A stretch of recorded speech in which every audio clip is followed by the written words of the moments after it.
ನಮಸ್ಕಾರ ಸ್ನೇಹಿತರೆ, ನಮ್ಮ ನಂಬಿಕೆಗೆ ಸ್ವಾಗತ ಸುಸ್ವಾಗತ. ಸ್ನೇಹಿತರೆ, ಮೊನ್ನೆ ಅಂದ್ರೆ ಬುಧವಾರದ ದಿನ ಕಾವೇರಿದ್ದ ಧರ್ಮಸ್ಥಳ ಗ್ರಾಮದಲ್ಲಿ ಕಿಚ್ಚು ಹೊತ್ತಿಕೊಂಡು ಬಿಡ್ತು.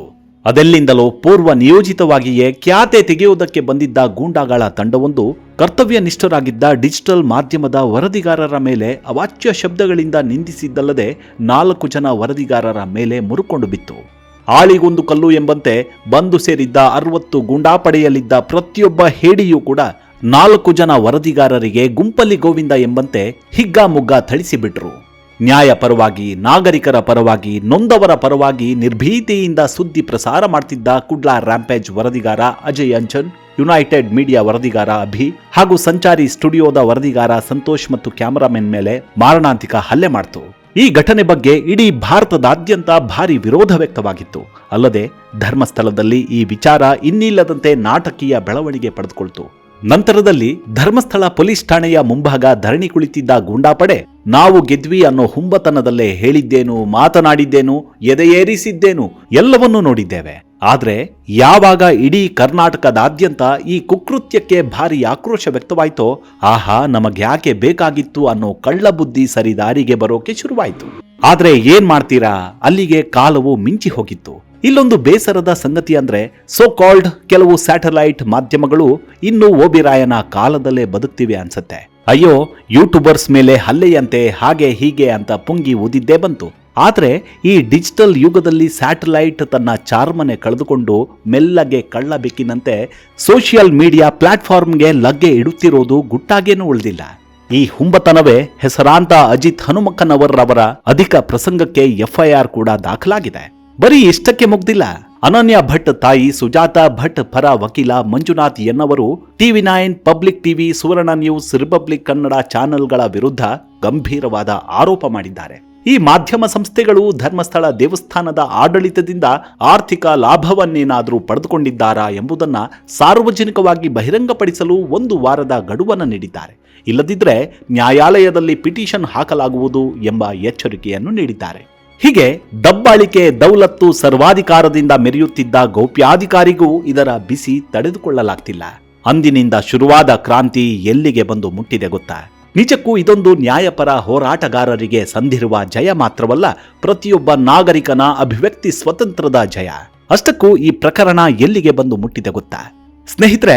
ಧರ್ಮಸ್ಥಳ ಗ್ರಾಮದ ಪಾಂಗಳ ರಸ್ತೆ ಹಾಗೂ ಉಜಿರೆಯ ಬೆನಕ ಆಸ್ಪತ್ರೆ ಬಳಿ ಬುಧವಾರ ನಡೆದಿದ್ದ ಘಟನೆಗಳಿಗೆ ಸಂಬಂಧಿಸಿದಂತೆ 4 ಪ್ರಕರಣ ದಾಖಲಾಗಿದ್ರೆ, 2 ಕಡೆ ಗುಂಪು ಸೇರಿದ್ದವರ ಹಾಗೂ ಧರ್ಮಸ್ಥಳ ಪೊಲೀಸ್ ಠಾಣೆ ಎದುರು ಧರಣಿ ನಡೆಸಿದವರ ವಿರುದ್ಧ ಪೊಲೀಸರು ಸ್ವಯಂ ಪ್ರೇರಿತವಾಗಿ ಒಟ್ಟು 3 ಪ್ರಕರಣ ದಾಖಲಿಸಿಕೊಂಡಿದ್ದಾರೆ.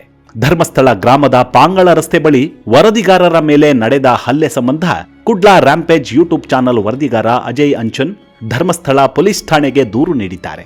ಆ ದೂರಿನಲ್ಲಿ ಉಲ್ಲೇಖಿತವಾದ ಸಾರಾಂಶವೆಂದರೆ, ಧರ್ಮಸ್ಥಳದ ಪಾಂಗಳ ರಸ್ತೆ ಬಳಿ ಒಬ್ಬರ ವಿಡಿಯೋ ಹೇಳಿಕೆ ಪಡೆಯುತ್ತಿದ್ದ ಸಂದರ್ಭದಲ್ಲಿ ಸ್ಥಳಕ್ಕೆ 15 ರಿಂದ 50 ಜನರ ಕಿಡಿಗೇಡಿಗಳ ಗುಂಪು ಬಂದಿತ್ತು. ನನಗೆ ಹಾಗೂ ನನ್ನ ಕ್ಯಾಮರಾಮನ್ ಸುಹಾಸ್, ಸಂಚಾರಿ ಸ್ಟುಡಿಯೋ ಯೂಟ್ಯೂಬ್ ಚಾನಲ್ನ ಸಂತೋಷ್ ಹಾಗೂ ಯುನೈಟೆಡ್ ಮೀಡಿಯಾ ಯೂಟ್ಯೂಬ್ ಚಾನಲ್ನ ಅಭಿಷೇಕ್ ಎಂಬುವವರಿಗೆ ಹಲ್ಲೆ ನಡೆಸಿ ಜೀವ ಬೆದರಿಕೆ ಒಡ್ಡಿದೆ. ನನ್ನ ವಿಡಿಯೋ ಕ್ಯಾಮರಾವನ್ನ ರಸ್ತೆಗೆ ಎಸೆದು ಹಾನಿಗೊಳಿಸಿದೆ. ಕ್ಯಾಮರಾದ ಮೆಮೊರಿ ಕಾರ್ಡ್ ಅನ್ನ ಕಿತ್ತುಕೊಂಡಿದೆ ಎಂದು ಅಂಚನ್ ದೂರಿನಲ್ಲಿ ಆರೋಪಿಸಿದ್ದಾರೆ. ಹಾಗಾಗಿ ಧರ್ಮಸ್ಥಳ ಠಾಣೆಯಲ್ಲಿ ಪ್ರಕರಣ ಕೂಡ ದಾಖಲಾಗಿದೆ. ಅಲ್ಲದೆ ಸ್ಥಳೀಯ ನಿವಾಸಿಯೊಬ್ಬರು ಕೂಡ ಈ ಹಲ್ಲೆಗೆ ಸಂಬಂಧಪಟ್ಟಂತೆ ದೂರನ್ನ ನೀಡಿದ್ದಾರೆ. ಅವರ ದೂರಿನನ್ವಯ ಧರ್ಮಸ್ಥಳ ಪಾಂಗಳ ರಸ್ತೆ ಎಂಬಲ್ಲಿ ಡಿಜಿಟಲ್ ಮಾಧ್ಯಮ ವರದಿಗಾರರ ಮೇಲೆ ಹಲ್ಲೆ ನಡೆದ ವಿಚಾರ ತಿಳಿದು ಸ್ಥಳಕ್ಕೆ ಧಾವಿಸಿದ್ದೆ. ಅಲ್ಲಿ ಸೇರಿದ್ದ ಸುಮಾರು 30 ರಿಂದ 40 ಜನರ ಗುಂಪು ಅವಾಚ್ಯವಾಗಿ ಬೈದು ಹಲ್ಲೆ ನಡೆಸಿದೆ. ಸ್ಥಳದಲ್ಲಿದ್ದ 2 ವಾಹನಗಳಿಗೆ ಹಾಗೂ ಕ್ಯಾಮೆರಾಗಳನ್ನು ಹಾನಿಗೊಳಿಸಿದೆ ಎಂದು ಬೆಳ್ತಂಗಡಿ ನಿವಾಸಿ ಪ್ರಮೋದ್ ಕುಮಾರ್ ಶೆಟ್ಟಿ ದೂರು ನೀಡಿದ್ದು, ಧರ್ಮಸ್ಥಳ ಠಾಣೆಯಲ್ಲಿ ಪ್ರಕರಣ ದಾಖಲಾಗಿದೆ. ಅಲ್ಲದೆ ಸುವರ್ಣ ನ್ಯೂಸ್ನ ವರದಿಗಾರ ಕೂಡ ಈ ಬಗ್ಗೆ ದೂರನ್ನ ನೀಡಿದ್ದಾರೆ. ಅದೇನೆಂದ್ರೆ, ಧರ್ಮಸ್ಥಳದ ಪಾಂಗಳದ ರಸ್ತೆ ಬಳಿ ನಡೆದ ಹಲ್ಲೆಯ ಗಾಯಾಳುಗಳ ಬಗ್ಗೆ ವರದಿ ಮಾಡಲು ಉಜಿರೆಯ ಬೆನಕ ಆಸ್ಪತ್ರೆಯ ಬಳಿ ತೆರಳಿದ್ದೆ. ಸ್ಥಳದಲ್ಲಿದ್ದ ಗಿರೀಶ್ ಮಟ್ಟಣ್ಣನವರ್ ಅವರ ಬಳಿ ವಿಡಿಯೋ ಹೇಳಿಕೆ ನೀಡುವಂತೆ ಕೋರಿದ್ದೆ. ಆಗ ಅವರು ಏಕಾಏಕಿ ಬೈದಿದ್ದಾರೆ. ಸ್ಥಳದಲ್ಲಿದ್ದ ಆರೋಪಿ ಮಹೇಶ್ ಶೆಟ್ಟಿ ತಿಮರೋಡಿ ಮತ್ತವರ ಜೊತೆಗಿದ್ದ ಇತರರು ಹಲ್ಲೆ ನಡೆಸಿ ಅವಾಚ್ಯವಾಗಿ ಬೈದಿದ್ದಾರೆ. ಯೂಟ್ಯೂಬರ್ ಸಮೀರ್ ಜೀವ ಬೆದರಿಕೆ ಒಡ್ಡಿದ್ದಾನೆ ಎಂದು ವರದಿಗಾರ ಹರೀಶ್ ಬೆಳ್ತಂಗಡಿ ಠಾಣೆಗೆ ದೂರು ನೀಡಿದ್ದಾರೆ. ಹಾಗಾಗಿ ಈ ಸಂಬಂಧ ಕೂಡ ಪ್ರಕರಣ ದಾಖಲಾಗಿದೆ. ಆದರೆ ಆತ ನೀಡಿರುವ ದೂರು ಸುಳ್ಳು ಅನ್ನೋದು ಆತ ನೀಡಿರುವ ಹೇಳಿಕೆಯಲ್ಲಿ ಜಗಜ್ಜಾಹೀರಾಗಿದೆ. ಅಲ್ಲದೆ ಬೆಳ್ತಂಗಡಿ ನಿವಾಸಿ ಗಣೇಶ್ ಶೆಟ್ಟಿ ಎಂಬುವರು ಕೂಡ ಬೆಳ್ತಂಗಡಿ ಠಾಣೆಗೆ ದೂರನ್ನು ನೀಡಿದ್ದು, ಸುವರ್ಣ ಸುದ್ದಿವಾಹಿನಿಯ ಅಜಿತ್ ಹನುಮಕ್ಕನವರ್, ವರದಿಗಾರ ಹರೀಶ್ ಮತ್ತು ಕ್ಯಾಮರಾಮನ್ ಮೇಲೆ ಕೂಡ ದೂರು ದಾಖಲಾಗಿದೆ. ಇನ್ನು ಜನರು ಕಾನೂನು ಬಾಹಿರವಾಗಿ ಗುಂಪುಗೂಡಿ ಕರ್ತವ್ಯಕ್ಕೆ ಅಡ್ಡಿಪಡಿಸಿದ ಬಗ್ಗೆ ಪೊಲೀಸರು 3 ಪ್ರಕರಣಗಳನ್ನು ಸ್ವಯಂ ಪ್ರೇರಿತವಾಗಿ ದಾಖಲಿಸಿಕೊಂಡಿದ್ದಾರೆ. ಪಾಂಗಳ ರಸ್ತೆ ಬಳಿ 25ರಿಂದ 50 ಜನರು 2 ಕಡೆ ಅಪರಾಧ ಕೃತ್ಯ ನಡೆಸಲು ಅಕ್ರಮವಾಗಿ ಗುಂಪುಗೂಡಿದ್ದಾರೆ ಎಂಬ ಮಾಹಿತಿ ಪಡೆದು ಧರ್ಮಸ್ಥಳ ಠಾಣೆಯ ಸಬ್ ಇನ್ಸ್ಪೆಕ್ಟರ್ ಸ್ಥಳಕ್ಕೆ ಧಾವಿಸಿದ್ರು. ಅಲ್ಲಿದ್ದವರಿಗೆ ಸ್ಥಳದಿಂದ ತೆರಳುವಂತೆ ಸೂಚಿಸಿದ್ರು. ಆದರೂ ಅಲ್ಲಿದ್ದವರು ಆ ಸೂಚನೆಯನ್ನ ಪಾಲಿಸದೆ ಪೊಲೀಸರ ಕರ್ತವ್ಯಕ್ಕೆ ಅಡ್ಡಿಪಡಿಸಿದ್ದಾರೆ, ಪರಸ್ಪರ ಗಲಾಟೆ ನಡೆಸಿದ್ದಾರೆ ಎಂದು ಧರ್ಮಸ್ಥಳ ಠಾಣೆಯ ಪೊಲೀಸರು ಸ್ವಯಂ ಪ್ರೇರಿತವಾಗಿ ಪ್ರಕರಣವನ್ನ ದಾಖಲಿಸಿಕೊಂಡಿದ್ದಾರೆ.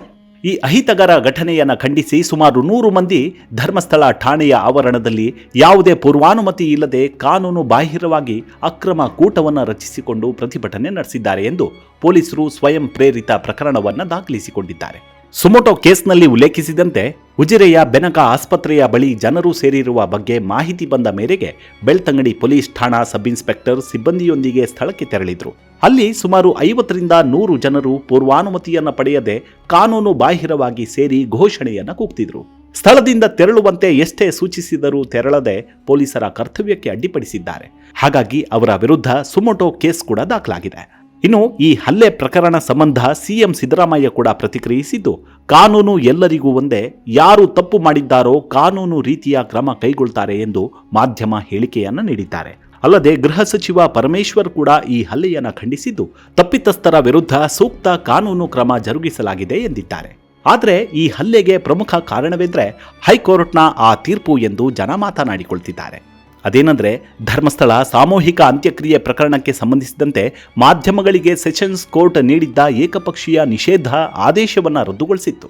ಅಲ್ಲದೆ ಈ ಪ್ರಕರಣದಲ್ಲಿ ಮುಕ್ತವಾಗಿ ಸುದ್ದಿ ಪ್ರಸಾರ ಮಾಡುವಂತೆ ತೀರ್ಪು ನೀಡಿತು. ಈ ತೀರ್ಪನ್ನು ಪ್ರಶ್ನಿಸಿ ಧರ್ಮಸ್ಥಳದ ಕಾರ್ಯದರ್ಶಿಯವರು ಸುಪ್ರೀಂ ಕೋರ್ಟ್ಗೆ ಅಪೀಲು ಹೋಗಿದ್ದಾರೆ. ಅಲ್ಲದೆ ಧಾರ್ಮಿಕ ಕೇಂದ್ರದ ಮಾನಹಾನಿಯಾಗದಂತೆ ತಡೆ ನೀಡುವಂತೆ ಮೇಲ್ಮನವಿ ಸಲ್ಲಿಸಿದ್ದಾರೆ. ಅಂತೂ ಬಂದು ತೋಳ ಹಳ್ಳಕ್ಕೆ ಬಿತ್ತು ಅನ್ನುವಂತೆ ಇಲ್ಲಸಲ್ಲದ ವಿಚಾರಕ್ಕೆ ಮೂಗು ತುರಿಸಿ ಈ ಪ್ರಕರಣಕ್ಕೆ ಮತ್ತಷ್ಟು ಕಾವು ನೀಡಿದೆ ಆ ಕಾಣದ ಕೈ. ಈಗಾಗಲೇ ಇಡೀ ಸಮಾಜ ಒಗ್ಗಟ್ಟಾಗಿದ್ದು ನ್ಯಾಯದ ಪರವಾಗಿ ನಿಂತಿದೆ. ಯಾರು ಎಷ್ಟೇ ಪಿತೂರಿ ಮಾಡಿದ್ರು, ಯಾರು ಎಷ್ಟೇ ಪ್ರಭಾವ ಬೀರಿದ್ರೂ ಜನಾದೇಶದ ಮುಂದೆ ಎಲ್ಲವೂ ತಲೆಬಾಗಲೇಬೇಕು. ಇದು ಪ್ರಜಾಪ್ರಭುತ್ವ ರಾಷ್ಟ್ರ, ಪ್ರಜೆಗಳೇ ಇಲ್ಲಿ ಧಣಿಗಳು ಅನ್ನೋದು ಸಾಬೀತಾಗಿದೆ. ನೋಡೋಣ ಇನ್ನು ಮುಂದಕ್ಕೆ ಏನೆಲ್ಲ ಆಗತ್ತೆ ಅಂತ. ನಮಸ್ಕಾರ.